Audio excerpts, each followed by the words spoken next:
AIA-DMK demands CBI probe into Hooch tragedy. Palaniswamy calls for Stalin's resignation over Hooch. Tamil Nadu governor petitioned for CBI Hooch probe. AIA-DMK General Secretary Idapadi K. Palaniswamy and party leaders have intensified their calls for Tamil Nadu Chief Minister M.K. Stalin's resignation following the Kallakurichi Hooch tragedy. Palaniswamy asserted that the case, which resulted in multiple deaths due to the consumption of illicit liquor, necessitates a thorough investigation by the Central Bureau of Investigation.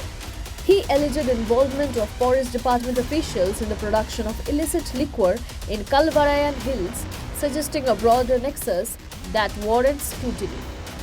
During their meeting with Tamil Nadu Governor R.N. Ravi and Raj Bhavan, the AIA-DMK delegation formally petitioned for a CBI inquiry into the tragedy. Palaniswamy emphasized that neither a CBI-CID investigation nor a single commissioner inquiry would suffice to uncover the truth behind the incident. He underscored the party's stance that only a CBI probe would ensure a comprehensive and impartial investigation into the circumstances leading to the Hooch tragedy. The demand for Chief Minister Stalin's resignation stems from the AIA-DMK's contention that his administration has failed to prevent and address the rampant production and distribution of illicit liquor in the region.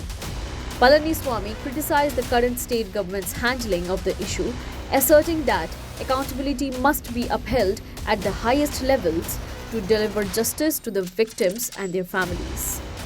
The AIA-DMK's move underscores escalating political tensions in Tamil Nadu over the aftermath of the Kallakurichi Hooch tragedy, highlighting the party's insistence on a transparent investigation conducted by the CBI. News Desk report, such the reality.